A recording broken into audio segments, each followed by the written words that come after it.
February 1930. Clyde Tombaugh, 24 years old and fresh off a farm in Kansas, patiently scans photographic plates at the Lowell Observatory. He finds a tiny speck that turns out to be a new planet called Pluto.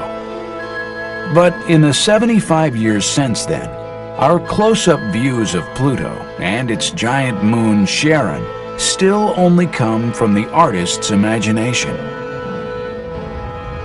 Every other planet has been visited by NASA spacecraft, and the post office has issued stamps to commemorate their close encounters. Of course, for Pluto, because there have been no mission to Pluto, the U.S. stamp says not yet explored. We aim to see a new stamp issued. We have ignition and liftoff of NASA's New Horizons spacecraft on a decade-long voyage to visit the planet Pluto and then beyond. January 19th, 2006. NASA's New Horizons mission to Pluto successfully lifts off from Cape Canaveral, traveling faster than any previous spacecraft. In just 9 hours, New Horizons passes the orbit of the Moon and begins a 9-year voyage to Pluto. February 28, 2007. The spacecraft zooms past the giant planet Jupiter, getting a 9,000-mile-per-hour gravity assist and cutting 2 years off its journey. Spacecraft is outward bound from Jupiter, and we're on our way to Pluto. All right. The Jupiter flyby was a dress rehearsal for Pluto.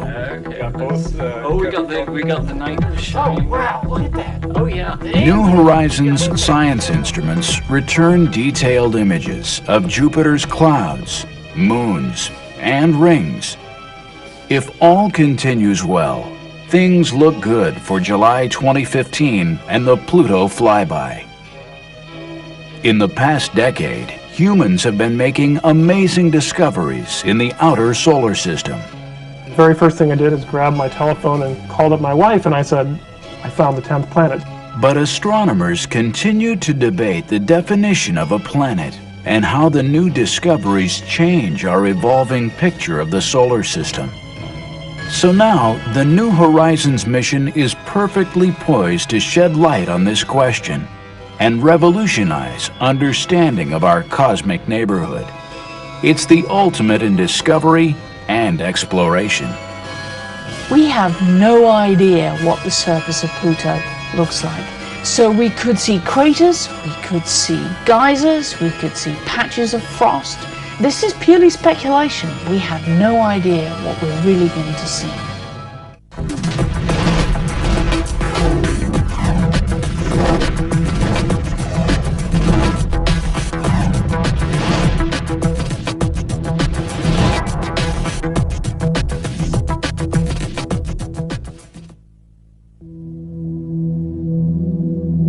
Late 2005, the long journey begins. Cape Canaveral, Florida, NASA's Kennedy Space Center. In the Kennedy clean room, the New Horizons spacecraft takes its first short flights. It's just over 2 meters, about 7 feet from the tip of its high-gain antenna to where it joins the rocket, about the size of a grand piano. Fully loaded with fuel, it weighs 1,000 pounds. Not very large or heavy for a planned journey of almost 20 years. The main difficulty about going to Pluto is that it's so far away. The Earth is almost 100 million miles away from the Sun. Pluto is 30 times that far, 3 billion miles away. To get to Pluto in our lifetimes means it has to go very fast. Its average speed is more than 10 miles per second. And to do that, it had to be light. One of the unique things about New Horizons is that we built a very light spacecraft and bought a very large launch vehicle. And the combination is ferocious. It gives us a very high flyout speed because we have a very long way to go. Sprinting away from Earth on launch day, New Horizons crossed the orbit of the Moon in just 9 hours. Apollo took 3 days. The spacecraft reached Jupiter in 13 months. Galileo took 6 years. But even traveling more than 50,000 miles per hour, it will still be 2015 before New Horizons reaches Pluto and Charon. So it's not that we're dawdling. We have a long way to go. Why send a spacecraft on such a long and difficult journey into such a challenging environment? For the science team, it's a voyage back in time to see, close up, evidence of how solar systems form from clouds of gas and dust, and how Earth and all the planets were born. We're going to learn about how planets are built, because what Pluto is a planetary embryo, an object that's partially formed as a large planet, a stage in planetary formation that the Earth went through, that Mars went through, that all the larger planets had to pass through this size scale. But here we see an object that didn't get any further in the case of Pluto. The National Academy of Sciences rated this mission to Pluto and beyond the most important planetary mission of the decade. That's because New Horizons could rewrite everything we know about the planets of our solar system. If you think about the solar system, the so-called terrestrial planets, they're rocky objects in the inner solar system. Mercury, Venus, Earth, and Mars have a lot of similarities. Then you step out a little bit further and you get into what are called the gas giant planets. These are huge objects which are dominated by large amounts of molecular hydrogen and helium gas. And that's Jupiter, Saturn, Uranus, and Neptune. And that was it. We sort of stopped there. And then there was the little misfit Pluto at the outer edge of the solar system. Poor little Pluto, all on its own. Then in the 1990s came a series of discoveries that changed everything. Researchers found more and more icy objects in a massive region of the outer solar system known as the Kuiper Belt. And once we discovered the Kuiper Belt, everything sort of fell into place. The understanding that, in fact, Pluto and Charon are members of this other class of objects called the ice dwarfs. And in fact, we think that these ice dwarfs are the most populous class of planetary body in our entire solar system. That tells us, from that respect, Pluto's not special. It's got lots of company out there. Ice dwarfs aren't just far out there. In the early days, 4 billion years ago, they may have had a role in shaping Earth and bringing our planet the materials of which we're made. The collisions within the Kuiper Belt produce the short period comets, which then fall in towards the sun and bombard the Earth, sometimes bringing some of that raw material from which life formed and some of the water that's on the surface of the Earth. This information about the Earth's birth isn't available anywhere else. So the key part of that big puzzle of how the solar system formed will come from looking at Pluto, understanding its nature, what it will imply about its formation, how it came to be, and everything about it.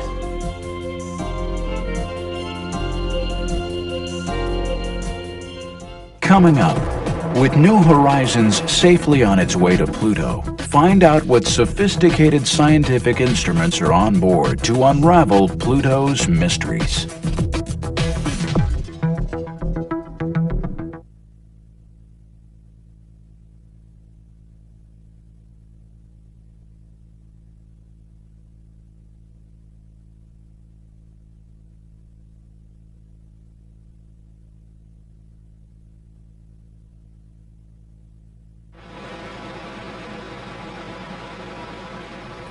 For this first ever trip to Pluto, the science team wants to find out the basics. What do Pluto and Charon look like? What are they made of? And what kind of atmosphere exists? Their hunch is that all these questions are connected. With Pluto, if you want to understand the atmosphere, you have to understand the surface. If you want to understand the surface composition, you have to understand the geology. If you want to understand the geology, you've got to understand the atmosphere. It's all tied together, and so we have instruments to study every aspect of Pluto. The 7 science instruments on board New Horizons are ingeniously designed. They're small and weigh very little. On average, each uses no more power than a household nightlight, and they're intended to work together seamlessly. We picked names for most of our instruments. We have Rex and Alice and Ralph, and it's just a happy family. The black and white telephoto camera called Lowell will be used for navigation in the months before closest approach and to study Pluto's surface. This big barrel is a telescope called Lowell, the Long Range Reconnaissance Imager. It's our biggest, most powerful camera in terms of resolution power. The cameras are key. For over 60 years, Pluto remained little more than a dot, as small and dim as a walnut seen from 30 miles away. In the 1990s, even the Hubble Space Telescope showed just a blurry surface. And this true color image is the best we can do with Hubble and advanced computers. Pluto clearly has a varied surface, but whether these are mountains or craters or polar caps remains a mystery. That's where New Horizons' wide-angle camera comes in. We want to get up close and personal. Ralph is our main color camera. It's also the camera that's going to take our main global maps of Pluto. We can get in and map at scales of kilometers and sub-kilometers and even down to tens of meters. Football field-sized resolution at Pluto, we're going to be able to, to see things thousands of times more precisely than what we've been able to do with Hubble Space Telescope. Strangely enough, Pluto's surface seems to have about the same brightness as freshly fallen snow on Earth. It appears so dim only because it's so small and very far away. Equally bizarre, Pluto sometimes behaves more like a comet than a planet. When its eccentric orbit brings it closer to the Sun, the surface heats up and produces a denser atmosphere. Ralph's sister instrument, using a different part of the electromagnetic spectrum, will be studying that. This is the Alice ultraviolet spectrometer, which will probe the composition of Pluto's atmosphere and also study its surface. It measures light with a shorter wavelength than what you and I see. We fly past Pluto, that's the antenna direction. We're going to turn, so the antenna is pointed back at Pluto, back toward the Sun, and we're going to watch as the Sun passes behind Pluto, and we're going to see the sunlight get absorbed at these ultraviolet wavelengths, and we can tell what the atmosphere is made out of at these different heights. As Pluto approaches and retreats from the Sun, it's thought that there are seasons and weather that resurfaces the planet with fresh, bright ices. Some researchers think this is what creates the light and dark regions, but as yet, no one knows. New Horizons hopes to get to Pluto before winter sets in, and the atmosphere freezes back down to the surface as solid ice. Along its 9-year voyage, New Horizons will also be collecting some very important samples of dust. What's the big deal about dust? We have dust everywhere. Dust in your house, dust outside, dust all out the solar system. Well, dust comes from the grinding up of material that gets shed and left around. In the case of the solar system, we believe that the dust that's flying around the solar system was produced by the grinding up of asteroids, the grinding up of Kuiper Belt objects, the grinding up of ring particles and so on, that is left over from the process of not just forming the solar system, but its constant evolution over time. So the last of the 7 instruments is a special dust counter. But this instrument comes from a very surprising source.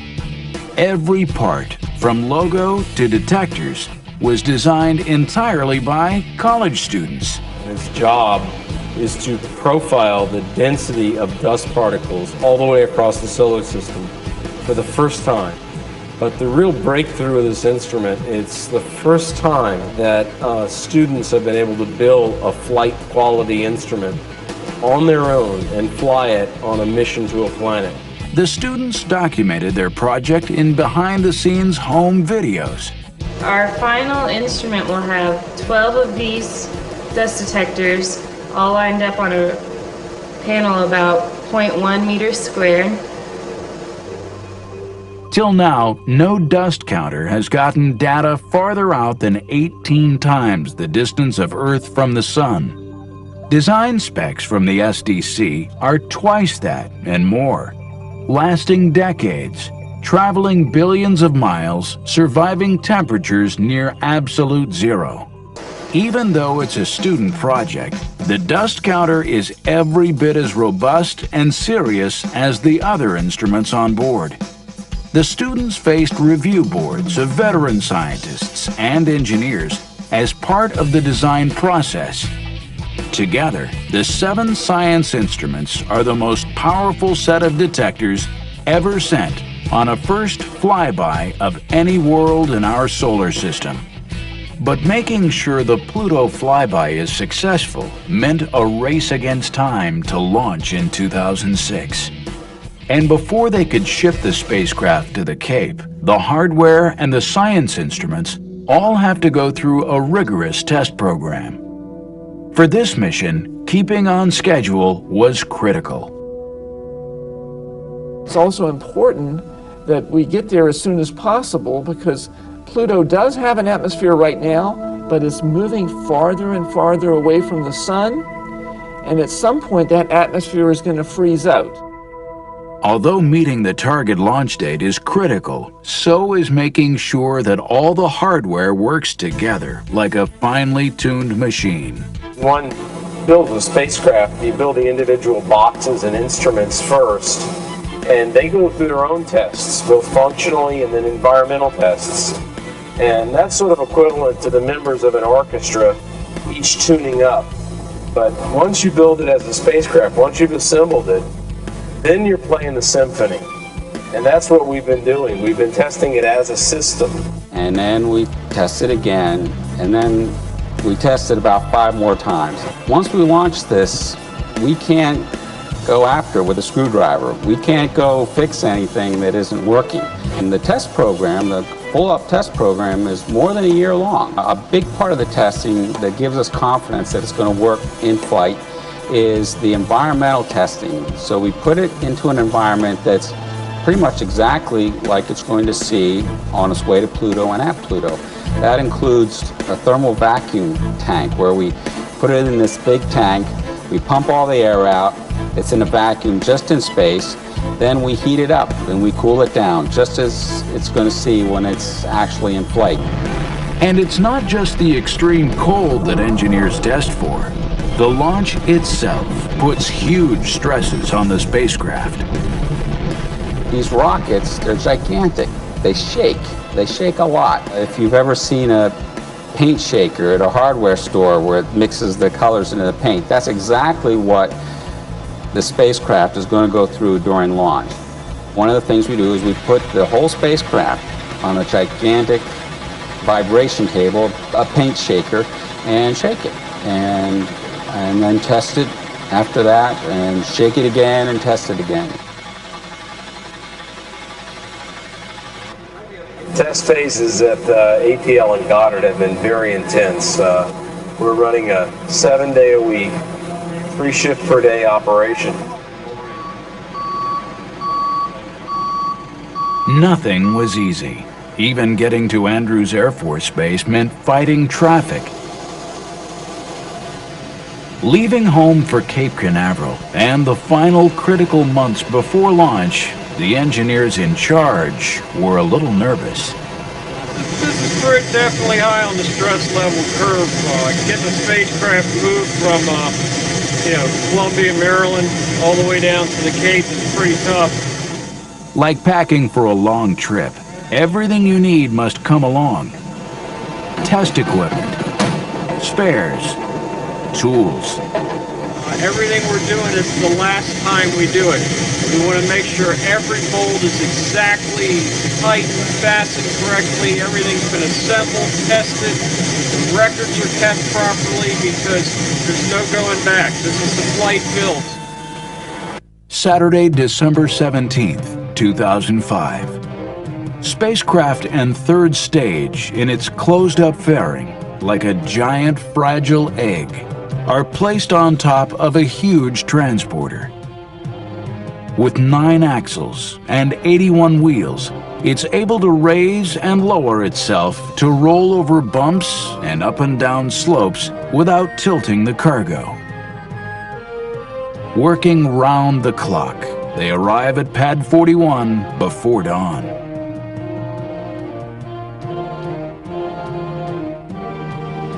75 years after the discovery of Pluto, 17 years after a mission was first proposed, the dream of exploring the 9th planet was now only weeks from launch. For most people on the project, in a sense, this is the end because it will be built and launched and on its way. But for the science team and the operations team, this is the beginning. This is where we begin the journey. Like a ship, we launch it. On January 19, 2006, after nearly 2 decades of planning, building, and testing, a picture-perfect launch thrilled the mission operations team back at Johns Hopkins. But the long journey to understand Pluto actually began 75 years earlier, far away in the American West.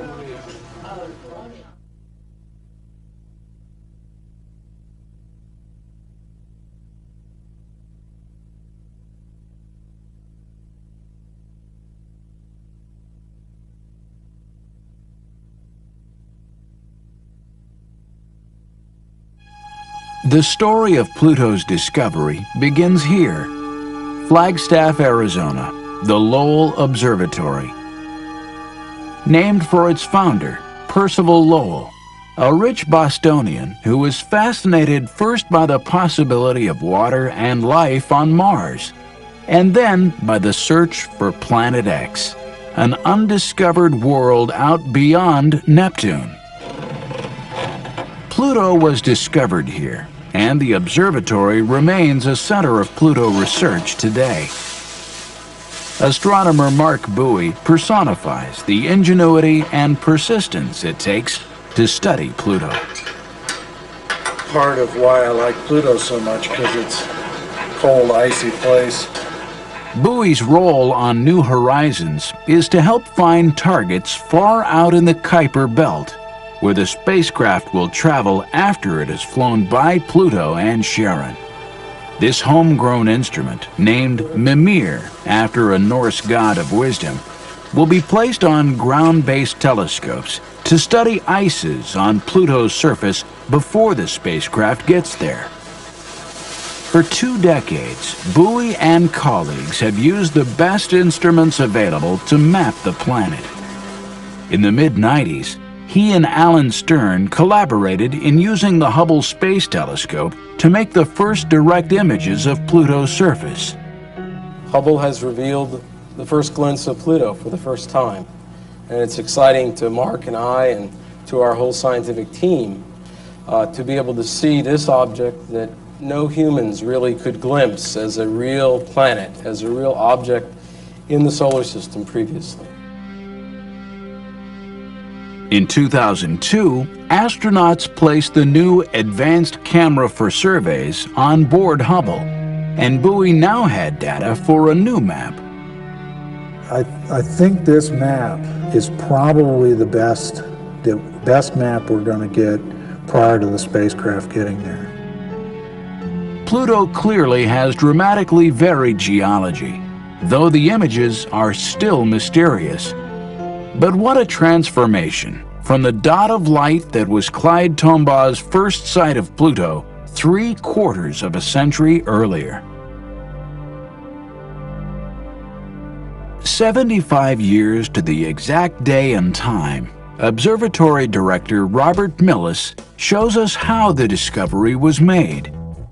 75 years ago, Clyde Tombaugh sat at this machine and became the first person to ever see the planet Pluto. The machine is called a blink comparator. Tombaugh used it to look at photographs of the same patch of sky taken a few days apart. Night after night, he'd patiently expose the large glass plates. Day after day, he'd blink the plates back and forth, looking for anything different from the fixed points of starlight. Decades later, Tombaugh still recalled just how uncomfortable and challenging the search for Planet X turned out to be. You get cold, you get numb. It took a lot of perseverance, because this gets brutally monotonous. Blinking back and forward, Tombaugh was looking for anything that shifted position. The only means you have identifying a planet is going to be small, it's like a small star image. The only clue you have is it shifts position with an interval of a few days in a night's time. That's the only clue you have. So you've got to see all these star images, hundreds of thousands of them, to see if any of them shift position during the interval between the first and second plate. That small movement was just what Tombaugh saw on February 17, 1930. The arrows were added to show its position a few days apart. It was just what Lowell and Tombaugh wanted to see, a distant planet. After some debate, an English schoolgirl, 11-year-old Venetia Burney, came up with the name Pluto, god of the underworld. PL, of course, were also Lowell's initials. By studying the motion of that dim and distant dot of light, astronomers discovered a Pluto year, the time it takes to move once around the Sun, was equal to 248 Earth years. The angle of its orbit, seen here in silver, was steeper than any other planet. Its distance from the Sun also varied more than any other planet. For 48 years, that was all anyone knew about Pluto. Then in 1978, astronomers Jim Christie and Bob Harrington analyzed new plates taken at the U.S. Naval Observatory in Flagstaff. Christie noted an elongation of the planet to the north. 1 month later, the bump had disappeared. Blink the images back and forward just like Clyde had done, and you see the bump is moving. Their conclusion? Pluto, like Earth, has a moon. Christie suggested the name Charon after the ferryman of Pluto's underworld in Greek mythology, but preferred to pronounce it Sharon, more like his wife's name, Charlene. From the motions of Pluto and Charon, astronomers could work out that the moon was almost half the size of its planet, so large that both objects spin around a central point, their mutual center of gravity, outside Pluto. Pluto and Charon were the first binary planet known in our solar system. Using the basic physics of their orbits and their distance from each other, astronomers were able to calculate their mass and size. Pluto was smaller than our moon, about 1,500 miles in diameter, and had only 1/10 of its mass. Pluto and Charon together would barely stretch across the continental United States. From its size and orbit, astronomers estimated that Pluto is perhaps half rock and half ice. That makes it one of the largest of a whole new class of objects, the ice dwarfs, living out in what's known as the Kuiper Belt. This region is named for Gerhard Kuiper, a leading mid-20th century planetary astronomer. Kuiper suggested that the solar system didn't end with Neptune and Pluto, but that there should be a disk or belt of other worlds somewhere way out there. In 1992, from a mountaintop in Hawaii, David Jewett and Jane Liu found the first Kuiper Belt object. They were using new and highly sensitive CCDs, like the sensors in a modern digital camera. But their technique was essentially an updated version of Tombaugh's work. Take carefully registered images of a patch of sky and see if anything moves against the distant stars. This one, QB1, did just that. Jewett and Liu had found the first Kuiper Belt object. It was just a few hundred kilometers across, about the size of an asteroid. In 2002, Caltech astronomer Mike Brown and colleagues found a Kuiper Belt object half the size of Pluto. In 2004, Sedna, another world, 3/4 the size of Pluto. Brown kept on looking, using computers to do the work of Tombaugh's blink comparator. We do exactly the same thing. Clyde Tombaugh is the one who basically figured out the system for finding these things, but we do it all by computer instead. These are 3 images in a row that are blinking on the screen, just like Clyde Tombaugh would blink. On the morning of January 5th, 2005, I was looking at these very images, and I clicked a button saying this one's no good, and I suddenly see this object here very clearly moving across the frame. In dead center. This is the one where I almost literally fell out of my chair, because it's perhaps it's close to being the brightest object we'd ever seen out there, and it's also moving extremely slowly. Slow means it's far away. Slow and bright means it's really big. If you combined more distant with anything we'd ever found and almost the brightest thing we'd ever found, you knew immediately that this thing had to be the biggest thing we'd ever found in the outer solar system. The very first thing I did is grab my telephone and called up my wife, and I said, I found the 10th planet. 2003 UB313, the random name assigned by Brown's computer, was 25% larger than Pluto. Until an official name was chosen, Brown came up with a temporary nickname, commemorating Percival Lowell's search for Planet X. We had actually been reserving the name Xena for the first object that we found larger than Pluto. We wanted something that started with an X for Planet X. We wanted something that was mythological. Now Xena is only TV mythology, not real mythology, but we figured Pluto is named after a cartoon dog, so that's okay. And we wanted something that, we decided there weren't enough female planets, so we were going to name another one female planet. So if you take those 3 together, you get Xena. Xena has now officially been named Eris, goddess of discord, which seems appropriate. Some astronomers argue that Pluto and Eris, as Kuiper Belt objects, should not be classified as true planets. Others disagree. In August 2006, in a controversial decision, the International Astronomical Union reclassified Pluto, Charon, and Eris as dwarf planets. But Mike Brown thinks the new findings far out in the Kuiper Belt only make the New Horizons mission more exciting. Pluto is the closest member of this new class of objects we're finding. The next best thing to studying all of these objects out there is to go look at some of the big ones. Go look at Pluto. It's not the biggest one out there, but it's the closest really big one that we can learn a lot about. So I think that going to Pluto is much more exciting today than it was even a year ago. In 2005, Hal Weaver and Alan Stern used the Hubble for another close-up look at Pluto and Charon. We want to know everything that could possibly be along our path as we're going through the Pluto-Charon system. The result was an historic and astonishing discovery.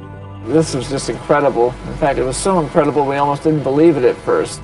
They saw two small, dim moons where only Charon had been known before. It would double the excitement of the close encounter. We get 4 for the price of 2. You know, instead of having just Pluto and Charon, we now have another couple of exciting moons to investigate.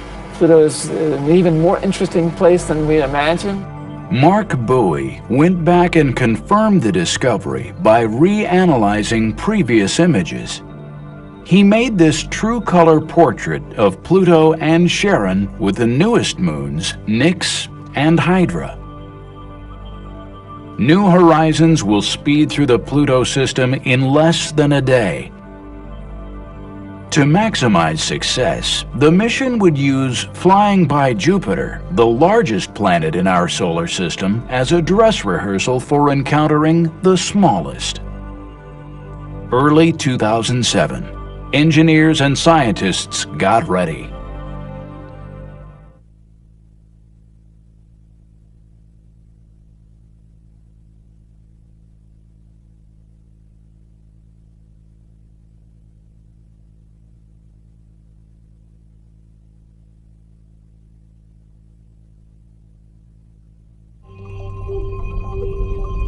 Unlike missions that go into orbit around their target planet, New Horizons is traveling so fast there's no practical way to slow down. After a 9-year trip, closest approach to Pluto and Charon will flash by in less than a day. This is going to be incredibly nerve-wracking. As we do the encounter, we get one shot at flying by Pluto. That's both terrifying, also very exhilarating. Pluto is so far away that radio signals from Earth take 4.5 hours to get there, and 4.5 hours back.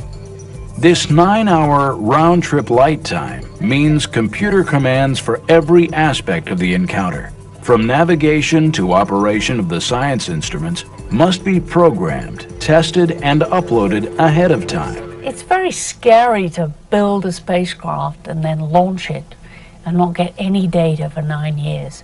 And so it's really key to test out the instruments before we get there. June 2005, 10 full years before arrival at Pluto. The mission operations team runs a detailed simulation of the encounter, modeled to the split second. To test the spacecraft still more rigorously, the project decides to use the Jupiter flyby to take actual scientific observations. They'd look at the volcanic moon Io. They'd study Jupiter's cloudy surface and aurora. This will be a wonderful dress rehearsal for the whole process of putting together a complicated sequence. And we only get to do it once at Pluto, so having this practice at Jupiter will be very valuable for that. January 2007, still another simulation. The Jupiter encounter has mission planners working harder than ever. So it's more intense than by several orders of magnitude than anything we've done as far as memory usage, which translates to number of commands. It's more intense actually than our Pluto simulations we did pre-launch. I guess the usual stuff. X is normal, or SPE is going to range from 7.056 degrees. The observation starts 10:06:16. Before any command is sent up to the spacecraft, it's reviewed by a representative of every subsystem, power, thermal, data handling, as well as the science team. One bad line of code can cripple a spacecraft. The Jupiter encounter has 40,000 of them. Every command is run through a series of computers, identical to those up in space, except that this New Horizons mission simulator is safely on the ground in Maryland. February 28, 2007, 45 minutes after midnight GMT. New Horizons closes in on Jupiter. Hours later, scientists and engineers gather at the Applied Physics Laboratory for what they hope will be the first post-encounter transmission from the spacecraft. Mission managers coordinate with researchers across America. Experienced operators stand by at stations dedicated to each instrument and subsystem. The ACE, or Lead Flight Controller, communicates with NASA's Deep Space Network Station in Australia. Alice Bowman is Mission Operations Manager, or MOM. Her professional family includes some of the brightest engineers around. Today's very important. It's our Jupiter flyby day. And of course, the test is coming right up. We'll see if the spacecraft made it through the dangerous radiation at Jupiter. For this milestone in the life of the mission, all hands are on deck. It's real big. As you can see, we have a lot of people coming in today. A lot of scientists who wanted this information off the satellite that we've been trying to get for them. So today is real eventful. I would put it somewhere between launch and actually getting to Pluto. I'd say it's the third most critical activity in the whole timeline. We're really putting the spacecraft through a stress test. That's our primary objective. But as long as we had to stress it, we thought we'd stress it with 700 science observations. 700 observations, 40,000 commands. Science planners work with guidance and control engineers to write a playbook for the encounter, a script for every time tick of the flyby. At Jupiter, New Horizons is on her own. Here on Earth, they wait. You guys nervous? No, not really. Nothing we can do at this point. That's right, not nervous. Nah. Not a bit. This is all done by remote control. That's the nature of this business. 500 million miles away, our little puppy is doing its job and doing very well. Just come up on track like it always does. So we're about a little less than 6 minutes away from our first look at telemetry. They'll know all is well when screens light up with green text indicating the spacecraft has survived.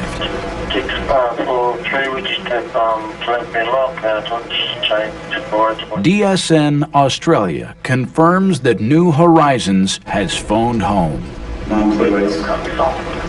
ahead, Pluto Ace. Yes, we're now receiving telemetry and we're locked. RF mom on Pluto 1. Status check. RF is green. PI, this is Mom on Pluto 1. Spacecraft telemetry for all subsystems is nominal. Spacecraft is outward bound from Jupiter and we're on our way to Pluto. Congratulations. All right.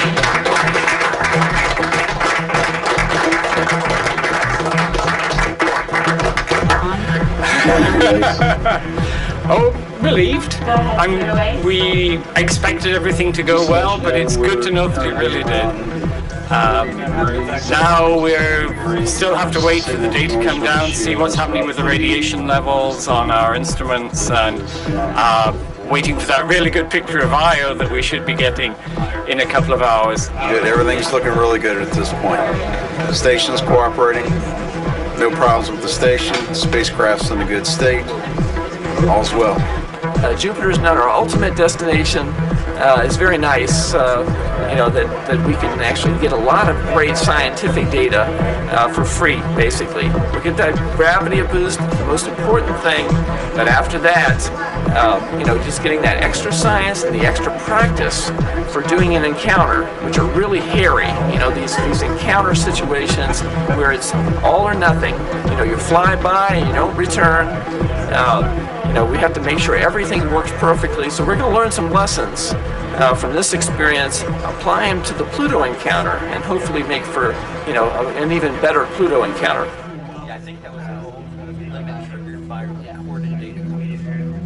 The engineers could tell right away that all spacecraft systems were nominal. But the scientists wanted to see the very first pictures of Io.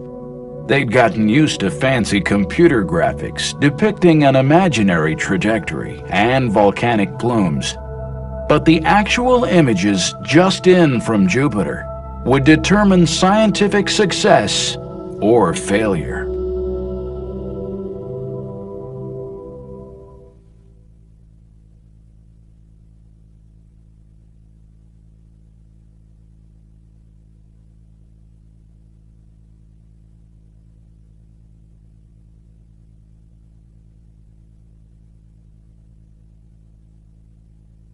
Yeah, this is the highest resolution image of Io with its spectacular plume. We hope it's... Like Clyde Tombaugh decades earlier, they hoped for discoveries. Flight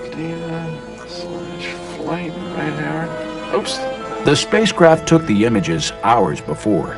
But for the researchers, this was exploration live and real time. There it is off the, wow. Okay. Camera and spacecraft delivered as promised. 2 plumes off the limb. Okay. Got both. We got the night shot. Oh wow! Look at that. Oh yeah. And we get both of them. We get both of them. And another plume rising into sunlight. Right, yeah. The first raw images might be fuzzy, but now they knew their aim was true. Computers would be able to clean them up and begin to update the textbooks. Hal and John rushed next door to let the full science team see how their spacecraft was performing. The second plume has a different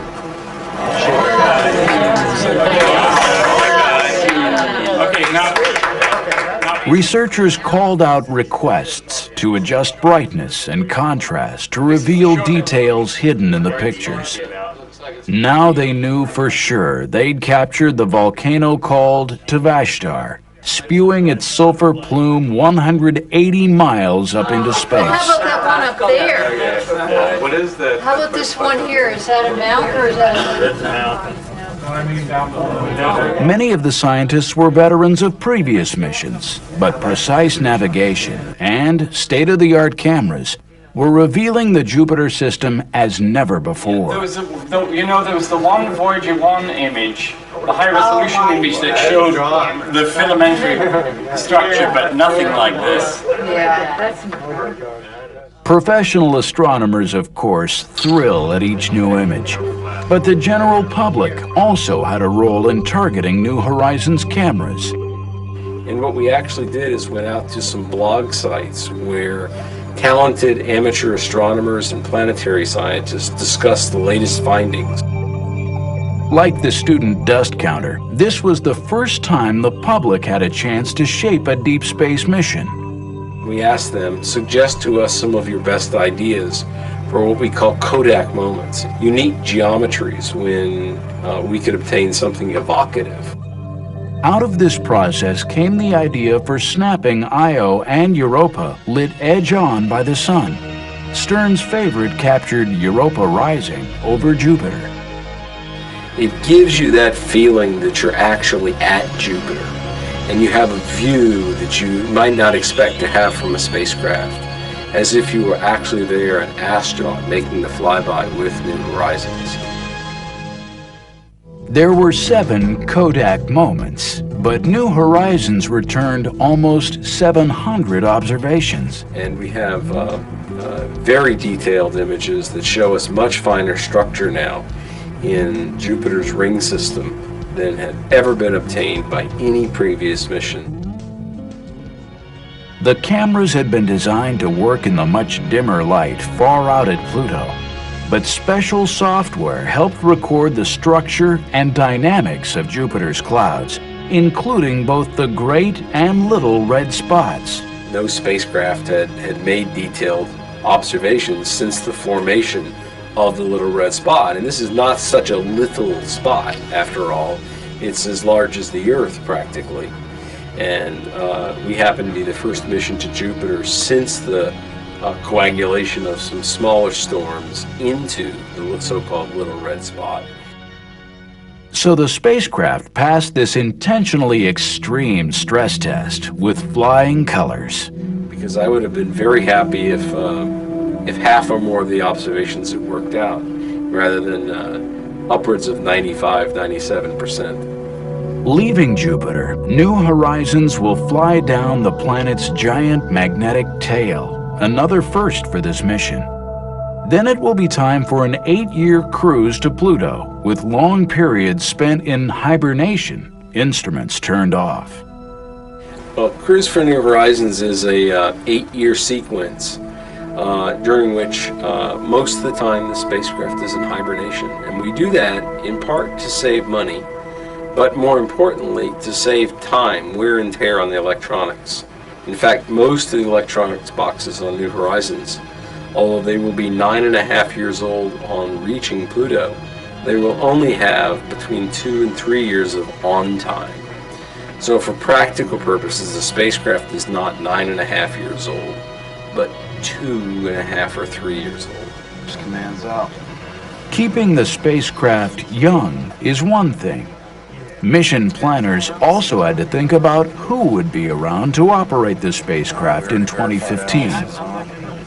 Many of the faces you see around New Horizons are relatively young. That's also no accident. You know, if it's on like that, The project wants to make sure key team members are still on the job when the spacecraft gets to Pluto. How old are you going to be? in 2015, I don't know, somewhere in my 40s. Oh, and you're a youngster. Yes. If all goes well, even 2015 won't be an end date for New Horizons. It should have enough fuel to travel onwards, to rendezvous with 1 or 2 ice dwarfs beyond Pluto. 3, 2, 1. The story of New Horizons may be a tale of high-powered rockets and sophisticated science instruments, but it's also evidence of human persistence, passion, and boundless imagination. It's going to be an almost timeless object, that we're building something that will not only outlast the pyramids, but outlast the mountain ranges of the Earth. This will fly through the galaxy essentially unchanged from the way we build it, and it will be just that way for billions of years, literally. That's a stunning thing to me every time I think about it. New Horizons is not just breakthrough science. It's another milestone in America's vision of space exploration. Humans are explorers.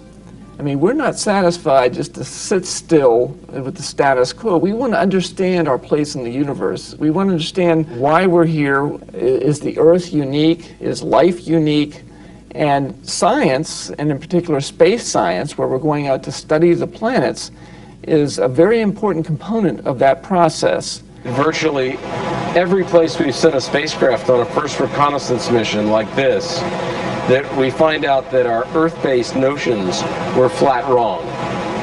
So I'll tell you what we expect, but before anything, what we expect is to be surprised.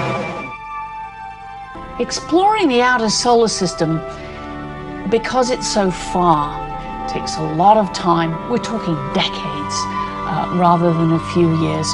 It requires a lot of patience, a lot of dedication, a lot of perseverance, but it's exciting. It's the frontier. It's the place that we know the least about, and yet the rewards could be huge in terms of what it tells us about the origin and evolution of the solar system. And because it's so far, we just want to know what's there. It's curiosity.